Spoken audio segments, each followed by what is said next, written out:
Baik, sekarang saya ada di PLN UP3 di wilayah Gombong. Di belakang sana tuh ada Gombong EV Lounge. Jadi itu lounge buat yang mereka-mereka ngecas di area Gombong PLN ini. Dan ini saya coba ngecas di tempat yang disediakan. Jadi di sana ada buat roda 2 dan ini untuk roda 4. Saya sengaja ke sini untuk memastikan bahwa ketika kita masuk ke daerah-daerah yang terpencil, misalnya nih daerah kecamatan, kebetulan Gombong itu ada di Kabupaten Kebumen, itu kecamatan, kota kecil ya. Dan ternyata saya nggak usah khawatir, dan saya juga berharap teman-teman juga di sana nggak usah khawatir. Karena apa? Kita punya banyak pilihan ketika kita mengadakan perjalanan jauh.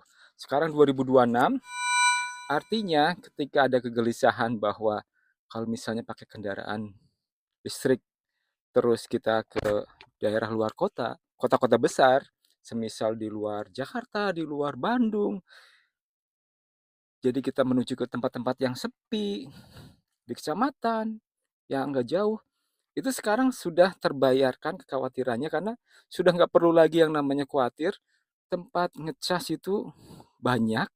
Jadi di tempat saya yang sekarang berada ini, ada pilihannya, pertama di PLN, ada SPKLU untuk umum, dan juga ada di kantor pos, khusus untuk pemilik kendaraan VinFast yang dari Vietnam itu. Artinya, ketika instalasi kemudian populasinya semakin banyak, kecamatan sebenarnya udah siap juga. Karena tadi dengar dari security Pak Mustafa ya, bahwa memang di sini pun kalau misalnya ada rombongan konvoi pakai motor listrik, mereka langsung siapkan perangkatnya untuk bisa ngecas sampai 40 unit kendaraan motor. Hebat banget. Dan bisa dilaksanakan saat itu juga.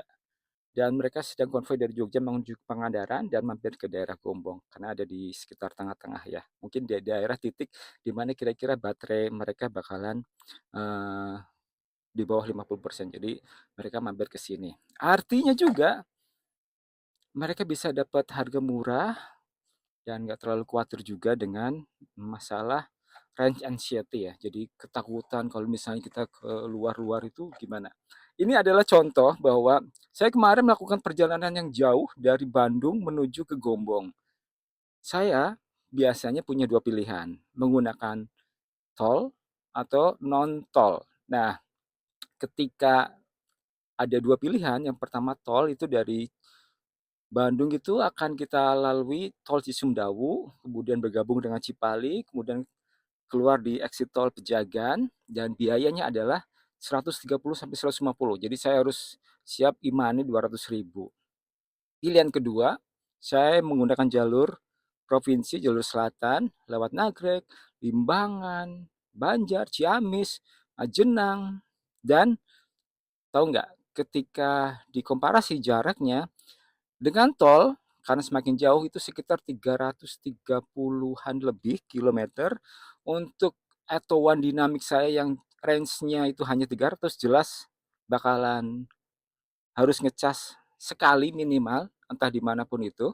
Dan kedua, kalau menggunakan jalur selatan, itu jaraknya cuma 277, saya cek di Google Map, dan ternyata kalau 277 itu di bawah jangkauannya etowan yang dinamik yang 300 kilo. Artinya tanpa kita berhenti ngecas pun aman karena bakalan bisa nyampe ke tujuan. Oke, sekarang dari situ saya langsung kesimpulannya gampang. Oke, kita coba lewat jalur darat. Jalur yang saya musuhi banget ketika saya pakai kendaraan listrik. Maaf, dengan kendaraan bensin. Karena gini, ketika menggunakan kendaraan bensin, saya cenderung pakai tol karena lebih cepat, ya kan? Kemudian karena jalurnya jelas, truk, bis, mobil kita tuh searah semua, jadi kendalanya ringan. Kalau kita pakai jalur provinsi, kendalanya adalah kita berpapasan dan juga di belakang mobil-mobil besar. Kadang-kadang saya ngerasa tersiksa kalau mobil kecil itu. Jadi biasanya saya cenderung pilih lewat tol. Konsekuensinya harus bayar tol, harus bayar bensin. Dengan perkiraan harga bensin itu 10.000 untuk Pertalite, saya ngisi 200, kemudian imannya 200, saya 400 khusus untuk perjalanan dari Bandung ke Gombong lewat tol. Bagaimana dengan misalnya dari Bandung ke Gombong tanpa tol, jelas lebih murah, jadi saya nggak perlu khawatir 200.000 untuk Imani. Dan kemudian dengan listrik, saya hanya perlu 50.000. Saya sudah cek, ternyata saya hanya menghabiskan 21 kilowatt hour dengan perjalanan 9 jam. Dan saya nggak perlu ngecas, saya waktu itu tuh hanya berhenti untuk makan siang aja, karena saya waktu berangkat sudah tanya ke mobile PLN, apakah kira-kira di tengah-tengah perjalanan ada SPKLU dan ternyata banyak. Jadi saya sempat lewat ada 2 SPKLU yang saya lewatin. Jadi di daerah Ciamis dan di daerah sebelum ada Rawalo itu ada satu lagi SPKLU. Kalau misalnya kita mau agak masuk-masuk ke kotanya, kota-kota kecamatan mungkin lebih gampang. Dan pertimbangannya waktu itu, ya udah kita lewat jalur provinsi karena kalau kita cari PLN jauh lebih gampang daripada kita posisinya di jalan tol. Kemudian ketika kita jajan di jalan tol pasti biayanya lebih bengkak lagi dibandingkan dengan kita cari tempat atau warung-warung yang ada di sekitaran PLN kecamatan. Biasanya lebih murah dan pilihannya lebih banyak. Oke, jadi kita sepakat berangkat dari Bandung itu jam 8 pagi dan sebelumnya saya isi full baterai saya 100% di showroom. Kebetulan saya kenal dengan salesnya, jadi posisi saya sebelum ngecas ke showroom itu 20%, saya tambahkan sampai 80%, pokoknya sampai 100% karena saya mau perjalanan jauh. Tahu nggak? Free alias gratis. Jadi anggap 50.000-nya untuk biaya listrik pun dicoret karena saya butuh 20 kWh. Lebih malah. Nah, dengan kondisi 100% dan ketika saya sampai rumah dari showroom itu tinggal 97%, 97% sampai ke Gombong pun di Gombong itu ternyata halnya mencengangkan sekali karena masih ada kilometer yang bisa dipakai lagi untuk sampai ke Purworejo, 77 kilometer dari Gombong. Wow, itu luar biasa karena perjalanan dari Bandung sampai ke Tuarjo Purworejo pun bisa sekali charge dengan tipe yang paling rendahnya Eto One, tipe dinamik yang 30 kW dan 300 kilo daya tempuhnya. Itu luar biasa karena dengan kondisi saya nggak perlu ngeluarin biaya dan saya nggak perlu tambah tol lagi, saya pengeluaran sama sekali nggak ada sepersen pun. Mungkin bisa dihitung untuk biaya beli oleh-oleh. Jadi saya membawa rombongan keluarga, jadi ada 4 dewasa, satu di depan, 2 di belakang, dan satu anak kecil. Jadi ada 5 orang. Dan satu lagi tambahan adalah di bagasi penuh. Kalau dihitung-hitung tuh ada 2 bagasi besar, ada satu tas ransel, ada satu tas biasa. Itu kalau perkiraan saya itu hampir 100 kilo. Jadi anggap ini di luar kebiasaan kita yang sehari-hari itu jarak dalam kota dan bawa cuma satu dua tiga orang dan itu irit banget. Apakah itu berlaku juga ketika kita keluar kota dengan kondisi full bagasi dan full sama penumpang? Dan ternyata masih irit saja. Saya sampai nggak percaya karena saya yakin ketika berangkat dari Bandung pasti akan mampir minimal sekali untuk ngecas. Entah di Rawalo, entah di Ciamis. Karena perkiraan itu tadi, saya harus ngisi baterai. Dan karena alhamdulillah waktu itu tuh hari berangkat Senin di tanggal 5 ya. Saya lancar, nggak ada traffic yang terlalu membebanin dan malah saya paling agak tercengang karena apa? Saya tuh agak musuhan dengan truk-truk yang lewat jalur selatan ataupun bis, mobil-mobil besar gitu. Tapi ternyata itu jadi benefit buat saya karena ketika saya di belakang mobil-mobil besar sama mereka itu dihalangin hambatan anginnya. Jadi saya di belakang mobil besar yang memungkinkan kendaraan saya melaju jangan lebih ringan. Anggapannya adalah ketika kita di depan itu nggak ada penghambat, maka mobil kita akan diterpa angin dengan yang sangat kuat. Jadi tenaganya pasti akan lebih boros, baik mobil bensin maupun mobil listrik. Jadi yang saya benci dari perjalanan dengan kendaraan bensin ternyata saya sukai, bukan karena lebih efisien, tapi karena ternyata memang terbukti paling hemat ketika kita itu berada di belakang mereka. Pertama gini, karena saya jadi lebih tidak tergoda untuk melewati mereka, jadi saya tidak bergegas. itulah kunci dari perjalanan jauh dengan mobil listrik. Saya efisien, jadi dengan asumsi bahwa di belakang mobil-mobil besar tidak ada hambatan angin, terus yang kemudian saya jalan di kilometer range-nya antara 40 sampai 60 dengan mode eco, dan kemudian saya itu lihat regeneratif brake-nya juga saya set yang paling tinggi. Dan yang paling mencengangkan adalah saya dulu punya pikiran bahwa ketika rem kita tekan, maka regeneratif akan muncul. Ternyata dalam kondisi-kondisi kita turun pun tanpa kita sadari secara otomatis si mobil itu mengambil energi kinetik yang dihasilkan dari regeneratif itu jadi listrik. Jadi pada saat saya ngegas di turunan, saya muncul di MID yang ada di depan setir saya itu ada -10, -15. Mereka itu memanen regeneratifnya. Jadi kita deselerasi pun dapat tanpa kita pencet atau kita tekan gas atau tekan rem maksud saya, itu pun ternyata juga masuk. Jadi kesimpulannya adalah ketika jarak 277 dan sisanya masih 77 kilometer, saya seakan-akan hanya menghabiskan jarak 200 kilometer. Jadi anggap 77 kilometer adalah hasil yang saya dapatkan ketika saya menggunakan regeneratif. Jadi bayangkan ya, kita posisinya sudah baterai full, ditambah dengan regeneratif. Jadi artinya ketika saya jalan, bukannya saya tekor listrik, malah dapat listrik.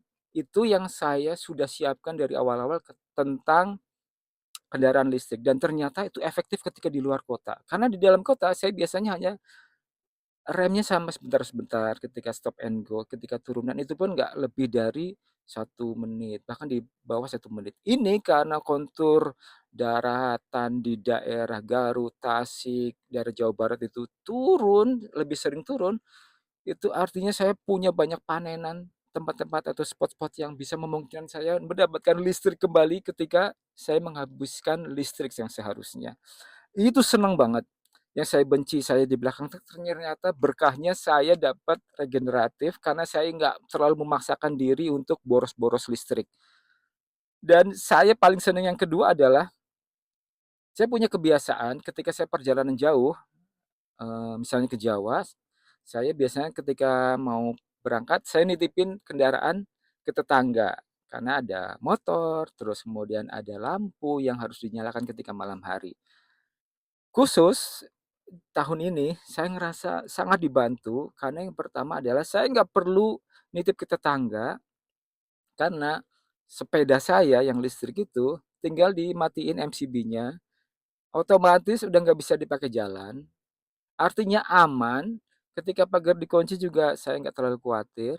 Yang kedua adalah lampu-lampu sudah dipasang dengan yang sensor otomatis ketika gelap dia akan nyala sendiri. Jadi saya nggak perlu nitip ke tetangga kunci rumah saya, terus kemudian saya nggak perlu menitipkan kendaraan saya di garasi tetangga.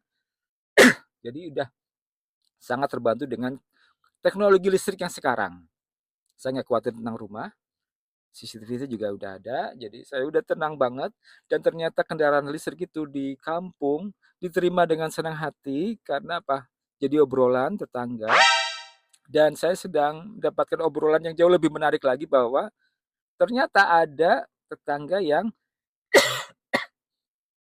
punya rumahnya dipakai untuk usaha dan dia punya listrik 5.500 dayanya. Artinya saya coba untuk negosiasi apakah memungkinkan saya ngecas mobil saya di tempat dia dan dia senang banget karena dia juga penasaran dengan mobil listrik. Jadi saya sekaligus ini silaturahmi itu bukan memperpanjang usia saya, tapi memperpanjang usia baterai saya karena baterai saya jadi nambah lagi. Nanti akan ada videonya.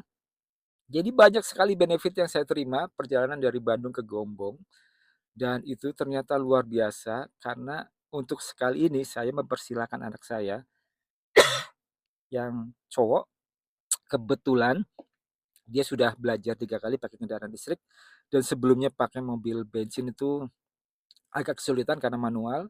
Ketika dikasih pilihan listrik yang otomatis matic, Itu cepet banget dan sudah berani ke jalur provinsi. Jadi saya sangat terbantu, saya tinggal duduk di kursi penumpang dekat supir untuk mengarahkan arahnya aja, dan anak saya sudah bisa langsung berani dengan PD-nya karena sudah bisa mengukur tekanan gas remnya. Jadi saya juga nggak terlalu capek. Pertama karena ada navigator yang berubah jadi driver, saya berubah jadi driver ke navigator, jadi capeknya berkurang. Kemudian dari mesin bensin ke listrik itu capeknya hilang sama sekali. Karena ini posisi duduknya sangat nikmat, posisi seat beltnya juga nggak menekan perut, jadi saya hampir tidak perlu ke toilet selama perjalanan 8 atau 9 jam itu, beda dengan mobil sebelumnya. Terus kaki kiri saya yang nganggur itu ada leg rest-nya, jadi ada seperti sandaran untuk kaki kirinya. Jadi saya itu mengasumsikan seperti kita naik motor, jadi kaki saya bisa saya panjangkan, posisinya santai, kanan kiri, jadi nggak terlalu menekuk dan artinya tidak terlalu capek, karena saya bisa selonjoran ya. Dan ini hampir sama ketika kita naik Polytron Box 350. Jadi ini mobil udah nggak ada tekanan angin ke dalam, jadi kita nggak capek juga ke dada. Terus kaki juga bisa selonjor, gas tinggal tekan, rem juga tinggal tekan, nggak bingung dengan pindahan gigi, nggak bingung dengan rem tangan. Ini yang saya pengen, nanti ada videonya ya. Saya di belakang truk, ketika truk itu tidak punya akselerasi yang berlebihan ketika nanjak, maka mau tidak mau saya harus menyalip melewati mereka. Dan ketika posisi eco, menyalip pun tuh nggak perlu effort banyak banget dan nggak perlu ancang-ancang seperti mobil bensin. Saya cuma berjarak sekitar 3 meter pun langsung tinggal ambil setir ke arah kanan dengan posisi gasnya itu hampir setengah kopling. Artinya cuman ditekan sedikit gasnya, saya angkat lagi, saya lepas, kemudian saya tekan lagi, itu langsung akselerasinya sangat cepat. Bayangin dengan mode kalau misalnya saya nekat pakai mode sport atau mode yang normal, itu pasti lebih instan lagi tenaganya. Ini saya sengaja pakai eco karena saya pengen dapatkan berapa banyak sih keiritan yang didapat. Ternyata memang luar biasa. Saya nggak perlu banyak tol, saya nggak perlu bayar tol, nggak perlu bayar bensin, dan saya nggak perlu bayar listrik sekalipun. Dan nanti perjalanan dari Gombong menuju ke Malang, kemungkinan juga saya nggak perlu bayar lagi karena saya tinggal nitip ke rumah tetangga atau cari saudara, tinggal cari aja yang kira-kira daya tempatnya itu gede gitu. Dan itu nanti akan saya ceritakan lebih lanjut. Jadi jangan lupa klik subscribe bagi yang belum subscribe, like, dan share ke teman-teman berapa iritnya kendaraan yang kita pakai dengan kendaraan listrik. Entah apapun itu. Kebetulan saya pakai Eto One. Terima kasih teman-teman.